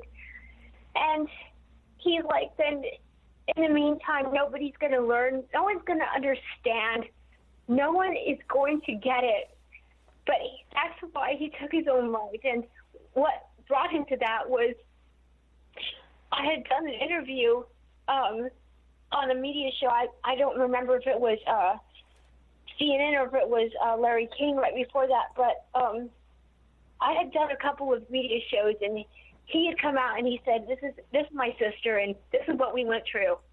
And he is so disgusted with the fact that the pedophiles are still out there and that we really cannot find a way to try and thrive in society because of our upbringing and trying to be survivors. So he's like, well, this is what happened. And Sue was his nanny, and she molested him. It was all in my mom's Sarah Davida books about how to get, little baby Davidito up in the morning and play with his pee-pee and jerk him off and then molest him to bed at night up until he was a teenager. And so his nanny, Sue, she went down there to try and talk him out of being against his mother. And like, Davida is a liar. She never got abused. None of this ever happened. None of it ever. And she went down there to try to convince him. We were never abused. This never happened. This was all love. And if it happened, we were sorry. We don't remember. And he's like, really? Okay, this is what happened to you then. And that's when that murder-suicide occurred, because she looked to his face and said that we were lying. I was a liar, and that he cannot do this to his mother because he's lying.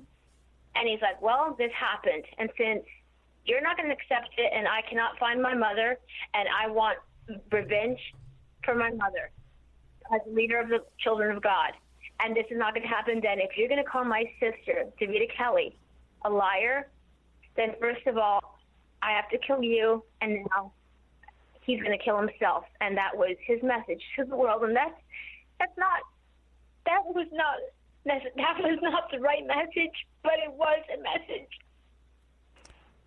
Now, so he did a video diary, and he wanted to get a hold of his mother, right? He was trying to arrange a meeting with his mother, Sarah Davida. No, his mother is Karen Zerby. My mother is Sarah Davidito. Okay, so he wanted Karen Derby, he wanted to get. But he couldn't arrange that. Yeah. So he got a hold of Sue, the nanny, and then there was a murder-suicide. Now, what was he doing for a living at the time? Was he like a security guard or something like that, or a bodyguard? He went up to Alaska, and he went crab to the Alaskan water to go with the crazy crab. There's what's that called? Fisherman. The crab fishing. Yeah, the commercial fisherman. Yeah. Oh, yeah, but in those dangerous waters, Yeah. they have a whole series of TV. So he went and did that, and then he came back, and he was just like a jack of all trades. He was a mechanic. He could speak languages. He could fix anything. He was also a musician, and he was just a charmer. And then his wife, like he had his wife, too, that really was trying to keep him stabilized, but his mind was so confused and angry because he could not find his niche in the real world. He could do anything and everything, just like a lot of us ex-family members can do, except we have no proof that we can, and we have no proof of education. So he was just sick and tired of that because he could do anything, but could not establish himself. And I mean, he would have been a great Navy SEAL. He would have been a great, Special Forces operative. He would have been a great Ranger, because he would have been great at that. And I wish that he would have lived long enough to have been that, but he chose to take his own life as a statement, and it was a statement because now we're all listening, aren't we? Yeah, it's true. It was a statement, that's for sure. Did he leave? He left behind a wife. Did he leave behind any kids? No. And how old was he when? Wife. How old was he when he passed? Well, this was 2005 when he passed, so it's very recent. Okay. Okay, I'm really sorry. I'm really sorry about your loss, Dave. It's very fresh too in your life. It's very recent, so I'm really sorry. No, it was a while ago. There have been so many tragedies since then, and suicides and losses of lives. He was just the one to represent all the rest of us and all the rest that came through that have died since then. He was just the first martyr. He was the first significant one to step out, because otherwise the world wouldn't recognize anyone else. But now the world knows there has been hundreds of lives that are suicidal, and the cult says, well, that's because you left the cult. That's because we left the cult with with nothing, with nowhere to go and no one to turn to. That's why there's a suicide rate. Yeah, but your brother was very dramatic because he filmed himself. They made a movie about it. It's very, very dramatic, very impactful. But now, growing up, okay, with David Berg, were there weapons around? Was it a weapon type culture? Were there military people or bodyguards? Yes, bodyguards, no weapons. We did live in a community in the Philippines at the hilltop in Green Hills, Manila. And we did have weapons in, because that was when Corazon Aquino was taking over the Philippines and turning the country into a communist nation when she overthrew Marcos and Imelda. Right. The presidents of the Philippines back then. And so because we had this huge compound with acres and acres of land and 5 different units on the compound, we were overcome by Corazon Aquino's communist guerrillas. And so, yes, apparently we did have weapons because we fought the guerrillas off. Meaning I was a child, I was in bed. But apparently the guerrillas were fought off. We also had electric wires all over our compound. So then we immediately evacuated the country within the next few weeks after that incident, apparently, that occurred. And you don't want to write a book. You haven't written a book about all this. 2 hours to do an interview with you. Imagine how long that would take me to write a book. If somebody really wants to sponsor that, it's going to be a lot of money, because there's a lot of really amazing, incredible stories that nobody's ever heard of or has been told before. But that's going to take a lot of time. Okay. And I'm already spending my awesome time with you because I appreciate this opportunity, and I'm going to be a big fan of your show. Thank you very much. I'm a big fan of yours already. Trust me. I mean, your live webcast. It's always thank you for that, because especially because you're an investigator. So you are coming from a direction that is not that you can understand, and that you're going to be able to help the public understand too. Yeah, I think these things are important. People need to know these stories. I try and really focus on the really important historical, iconic stories that people can hear the inside reality of what really went on. Let me ask you a question now. Now, your life, again, you took another turn in your life because you were telling me that somehow you wound up on the Howard Stern show and you were hanging out with celebrities like Mike Tyson and stuff like that. How did all that come about? Well, first of all, that's funny because why did you mention Mike Tyson? Of all the celebrities I've met, that's funny that you mentioned Mike Tyson. Whatever, I gave him, a lap dance along with only blondes that he wanted from the Scores nightclub to dance for him. Only blondes. And that's just right after he bit the ear off of Holyfield. Yeah.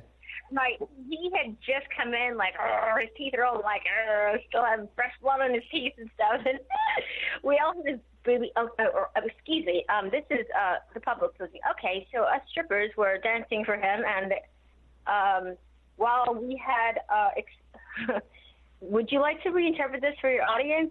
While we were dancing in his face, I cautioned the other strippers in line words to everybody watch out for your ears. Ha ha ha ha ha ha. And his grimace came out, and he was like, it looked like he had a moment there. And I brought that. Oh my goodness, that was so awesome to see that for a brief second. He turned into a beast. And then he was like, So Mike Tyson talks like this. So he's like, all of a sudden, I was like, everybody, all right, ladies, watch your ears. And the strippers looked at me like, are you serious? We really don't want to get our ears chewed off right now. Thank you very much. Well, so did he take a bite? Did he bite you? No, I was waiting for it. I'm like, everybody heads up. Boobies up. But that's what was funny, because he went from a beast to like, to him, because he's like, that's funny, but says left. So I was like, whoa. And so that's just that's a ridiculous incident. That's nothing compared to a lot of celebrity incidences that occurred at the Scores nightclub that I was a stripper at, and the poster girl to all that, and the media, promoter at as well, because the Howard Stern show was always promoting Scores because Scores endorsed him. They gave him $10,000 to bring the strippers on to his show. Right. So that's how when I first came to New York as a stripper with my English accent at the time, is when Pamela Anderson came on the show, and she had told the public that she'd come out of the closet, she was done with Tommy Lee, divorced him, was going to be gay. So he's like, all right, well, if you're going to be gay, Pamela Anderson, here's an idea. We're going to bring in some strippers from Scores, and they're going to molest you, or more like Davida's going to molest you. And so he brings me on the show, and I'm like, hello, Pamela. Do you love my bum? Oh, I love your big fake titties. And I'm like sticking my tongue down her throat. And she's like, ew, I don't like cuties, ew. And so Howard Stern's like, come on, Pamela, you're not a lesbian. That's all for a show. You're just trying to make a statement because you got divorced. You're not actually a lesbian. How can you not want to make out with Davida? And so that was funny because that was just like initially how I got my first step in the door in the media and in front of broadcasting networks in the States of America. Now, so he kicked me. He's like, Pamela, get off my show. You're not lesbian. We met her afterwards at the club, trust me. And then she wore her stripper dress that she rented from the club. No, she didn't rent from the club. She rented from a designer. And she wore it. It was, anyways, that's a whole funny story. But that was just, initially, that was like my first introduction to the United States. I got here. I still had my English accent because I was telling everyone I was from London. And Pamela Anderson was on the show. So, that was just, one of the hundreds of encounters back in the good old days. And this is back when the Gambinos and the Gottis ran Scores before Mayor Giuliani took over. Yeah, that's what I've heard. Let me ask you a question. Now, did Howard and Gary and all, did they know about your background with this cult and anything, and being in Russia and all this stuff? Did they know any of this? To some extent, they do, because Gary he kept in contact with me. That's his former producer. I'm not sure if he still is, but he was decades ago. Yeah, he's still there. And Howard Stern, I knew personally because I was also his masseuse. I'm a licensed massage therapist. And so I would tell him long, awesome bedtime stories at his gym where he was getting trained. I was his massage therapist, and so he heard some stories. I just didn't think he would ever remember them, but he knows who I am. I've been on his show 5 times. Right.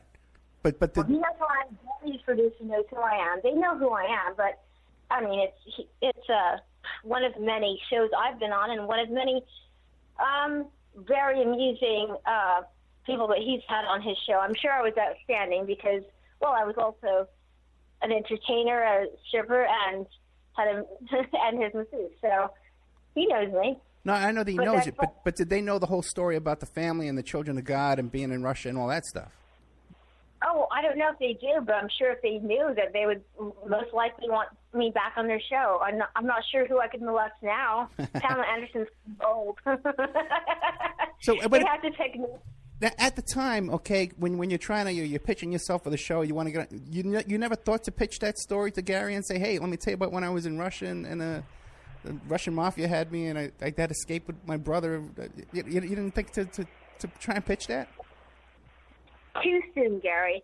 Howard Stern's show was meant as me as representing Scores. Right. I was their representative as the ultimate fantasy entertainer. I'm not going to get on this show and talk about my disturbing childhood upbringing and my survivor story. I'm there as an entertainer. That's true. Would have been bad PR for Scores. Okay. No, I'm not going to mention that. Now, maybe decades later, they're going to recognize me and be like, oh, wow. And, oh, wow, she still looks really good. Yeah, no, you do look good. That's so different. Yeah, really. Thank you. Now, if we were to go back, if we were to go back on the, I guess it was on the E show, right? If we were to go back and look at those E tapes, we would find you on there and see that? You can find me on any show that I've been on. Good Lord, it was Enos This Investigates. There was Children of God Lost and Found by Noah Toppenberg. There was the Morgan. Oh, there was Howard.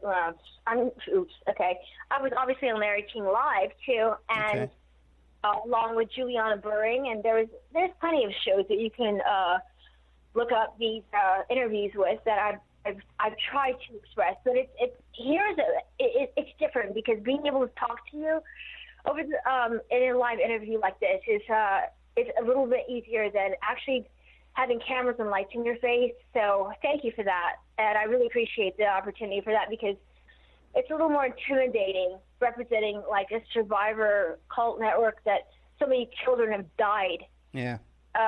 Victims from, you know. So there's a few victims that are left that have survived. It's hard in front of cameras. So this is a really great opportunity. Thank you for that. Thank you for having me here. No, thank you. And I told you in the email, I told you it's going to be relaxed. It's easy. You know, it's a very easy interview. Now, what about you had some contact with Oscar De La Hoya, right? Some contact with Oscar? No, he came to the Score Strip Club, right? And he loved blondes. His ex-wife was a Playboy model, and she looked kind of like me. Shannon, I think her name is Shannon. But he used to come into Scores when we'd get the VIP room, and he had a foot fetish. Oh, God. Are your listeners ready for this? Because it involves stinky feet. Is that okay? Yeah, sure. He used like to massage my feet, and he's like, I'm like, oh my God, I'm telling you, Oscar, this is really bad. I've been in these shoes like 6 hours already. And he's like, oh, and here's what Oscar De La Hoya sounds like in real life, okay? And he's also really, really small and very muscular. He's like, oh, this smells like a stinky feet and baby powder. I'm like, yep, that's it. I put baby powder in my stripper shoes before I put them on. So, yes, you're correct. That is stinky feet and baby powder that you're smelling. Ew. And toe jam. Ew. And then he liked to, he would taste that. Toe jam. So that was fun. Then he's like, oh, you want to go party after? I'm like, of course we're going to have a party after with you. And he liked a particular Brazilian woman in the club. So he asked me to bring her. Because he actually wanted to get down with her, not so much me, because oh my goodness, that was fun. Because we used to always go back and party with celebrities after they came to the club. Like, name a celebrity, I'll tell you whether yes or no. I either partied with them or was asked to. So that's where that story can go. But afterwards, it was, oh my goodness, he loves his cross dressing. He looks sexy in all sorts of stripper attire. It's not known. His ex-wives know this, and his baby mom is. So this is funny. It's just like whatever. That's just a random story, along with hundreds of others from all the amazing nightlife that being a stripper in Scores was under, that is, and I do miss the rule of the Gambinos and Gottis when they had when everybody was successful and made money back in the day. Now, I'm from New York. I grew up in Staten Island, and I owned a nightclub in Manhattan for a while too.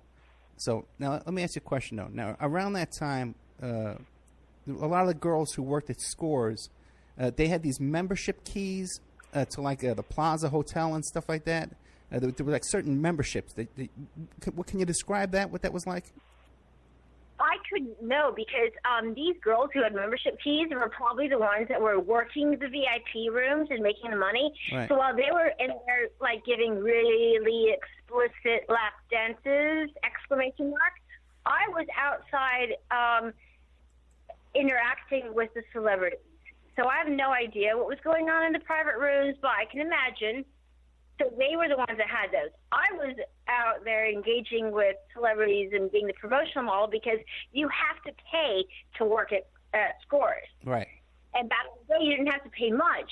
But back in the day, also, I was the poster child. I was, I looked great. Back in the day, I looked great on camera. I think I kind of still do. No, you still do. But back in the day, yeah, that was that. So I didn't have to pay. I was just like part of the media network. So socializing with the celebrities was my job. And I was able to, I didn't get paid for that, but I didn't have to pay. So I got to be a social media star and celebrity and hang out with the celebrities. But as far as going back to the hotels, the girls that were working the private rooms, that's what they can me about. I did not have private keys, but of course the promotional guys from Scores probably did because they had access to. We were dealing with all celebrities, so of course I'm sure there was some sort of private everything. Yeah, I'm sure something was going on. So now, but some of these hotels that had this arrangement with Scores were Trump hotels. Are you familiar with that? Well, no, absolutely not familiar. But it sounds it could have been. Sure. It sounds possible. It sounds possible. I have no idea. Okay. I didn't go to the hotel. I didn't go to the after hours. I wasn't an after. Right. I wasn't a full service after hour chick. I was there for the media. Okay, and I don't go back to your hotel. I know. You didn't. Of course not. But I'm. This is happening. I'm aware of that.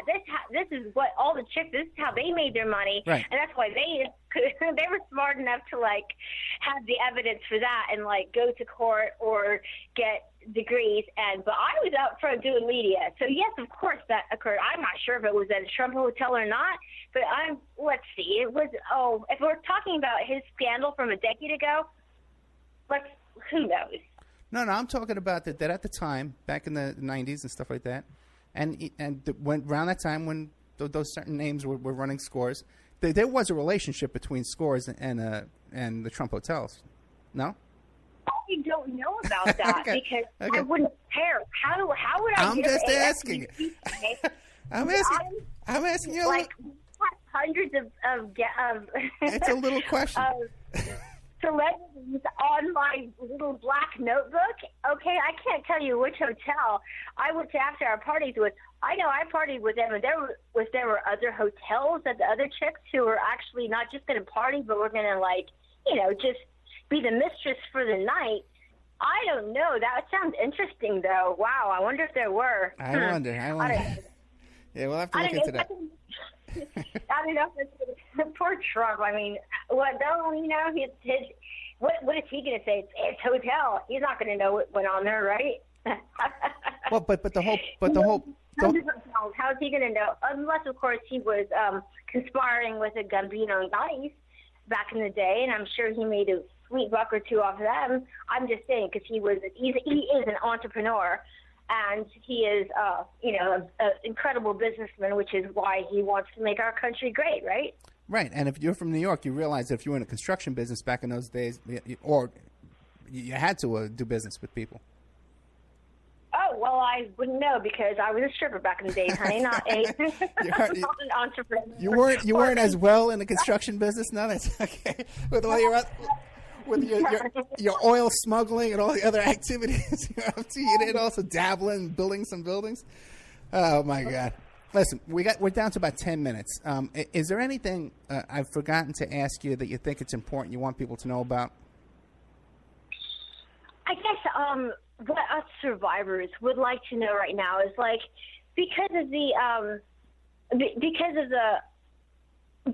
time that has passed, how do you bring these abusers to justice who are still thriving, like Karen Zerby, Rick's mom, the leader of the Children of God, and Karen Berkowitz, who was the leader of the Children of God in South America, that was responsible for Abigail's ultimate passing, ultimately. You know, Abigail was so violently raped, and because she was the first survivor to stand up, despite the consequences that she was expecting, that she was going to get from the cult, and not knowing anything at that young age. Like, us survivors recognize Abigail Berry, and what we want to know is how is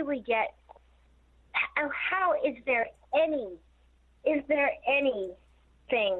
like, how do these people still exist? And Karen Zerby and Claire Borkowitz and even my mother, but, like, she's already senile, so that's her excuse to all the abuse. It's an empty chapter in our lives, and it'd be great to have closure. And is there anything that can be done? Is there? Or is it just that people now know? And that's just sad because we've lost so many lives, and we really, from child abuse, the victims that have survived that just went on to commit suicide. And there are still more victims out there, and there just needs to not be any more suicide. And it'd be interesting to know from the public what they feel about the statute of limitations, because because now the victims are dead, and the survivors are still here, and the abusers are still thriving. Well, there's no statute of limitations on murder, which is this young girl, Abigail, the cause of her death was could be considered murder. Yeah. There was no murder. She wasn't murdered. She died. She died alone. Yeah, but after she had just got out of rehab, she died alone. It wasn't murder. She died alone. Yeah, but it is murder ultimately because her family rejected her. She wasn't allowed to contact any of her friends, and she had no means to be able to reach out to anybody with support or help. And that's why I tell people who have come out from the Children of God, like, go to your families. And the families don't understand, though. That's the problem. It's really hard to explain our incredible abusive past to family members who had no idea we even existed. Right. So how do you get help from anybody? How do you get justice? How do you get revenge? How do you get closure? Are you in touch with any of the members of your immediate family? Yes, my sisters. I do have one or two that that love me, and a couple that don't. So I'm sort of distant from my sisters. They don't want to have anything to do with me because I understandably realize that because they're very successful and intelligent, and they have their own companies and their own businesses. That's how incredible they have become. And they did not experience the sexual abuse that my generation did. Gotcha. They are the third generation of kids that left the cult. They didn't escape, they left. But they left because they were educated, and because they were educated because we educated them. As 12-year-olds, I taught my sister how to read math dots and write and read in several different languages. My youngest sister could read and write in 3 different languages by age 2. Oh, and swim and dive. So these kids are super intelligent, so they do not want to have anything to do with the call. And I understand that because they are a new breed and a generation that never, thankfully, was exposed to the violent abuse that my generation was exposed to. So they are big enough and coming, and that's great. That's a great new future to look forward to. But there's my generation that we're all concerned about because we still suffer from really bad PTSD and hope in life, and then just the lingering memories of there's nothing ever happened to give us justice, and nobody cares. Now, I don't remember if I asked you this before or not. It wasn't in my notes. I was going to ask you, but did you get any kind of therapy for what you've been through? Well, what I consider therapy is being active. So when I have anxiety or really bad PTSD or go through bipolar depression, and I do have that, I go diving. I'm a certified diver. I go diving. Or I'll go and to a charity network, like with the kids in my neighborhood who come home after school hungry, don't have a ride home, and they walk home, and they're like 8 years old. I concern myself with issues that are bigger than mine right now, right? Because that helps me calm myself. So I don't need to go to a therapist. I don't need to be under medication because I don't want to be medicated and have an ultra understanding of reality. I just want to be able to live every day and still be as successful and productive as I am. And that's what I'm doing, and I'm doing it pretty well. So that's yay. God, listen, Davida Kelley, God bless you. Thank you so much for everything you shared with us today. Davida Kelley, you could find her, some of the information that she's talking about today on the website, xfamily.org. Her website, if you want to check out her fetish photos and modeling pictures, Model Mayhem, of course, but also to davidakellyfans.wix.com. Davida, thank you so much. I really appreciate it. And we got to, there's so many different topics here. We really got to get back together again and flesh all this out. Absolutely. Thank you for having me because it's a great topic, and I'm sure that everybody is now, is interested. It's disturbing, but it's a reality, and it's also very entertaining. So I'm looking forward to speaking to you again. Thanks for having me. Thank you so much. Okay, good night. Good night. Okay, Davida Kelley. davidakellyfans.wix.com. I hope everybody stuck to the end because I know in the first half hour was a little frantic. And I think if we keep doing a couple more shows, we can go over this information again. We'll get a lot of good information out of here. Fascinating topic. If you enjoyed this show and you enjoyed this topic and you want to support the show, OppermanReport.com. There's much more stuff like this in the members section. These kind of topics. I'm sure a couple of these shows we're going to be doing on this in the future will be in the members section. So you can become a member. You go to OppermanReport.com for as little as $6 a month. If you want to do a yearly membership, I can give you like a month free if you contact me directly at OppermanReport@gmail.com. And I'll give you a little deal on the member section there, okay, if you pay me directly. Also, too, in the member section, we have all kinds of documents and videos and all kinds of interesting stuff. We have that 24-page letter. I was arguing with some guy on Facebook the other day about the 24-page letter where Jeffrey Epstein's lawyers talk about how he helped create the Clinton Foundation. So we have a lot of great stuff in there that I want you to check out and help support the show if you like tonight's show. Okay? And also, too, we have shows coming up on Fridays and Saturdays. And I do these member section shows during the week. We always have new content. We just did a broadcast from the Hillary debate last night. We went down there and covered that for you. No, not the debate, the Hillary rally, which I want to talk to you about. I'll talk to you about that in the after show, which will probably be after this show here, because I think I'm going to play this Friday night. What happened down there, because it's really interesting how the Hillary Clinton campaign treats the press. They buy them food and they're really very attentive to the press. So I can see why the press falls in love with them and really kisses their butts. Okay, Davida Kelley. Davida Kelley fans.wix.com. Another website is xfamily.org. A lot of great information, guys. Thank you so much. I'll see you next week.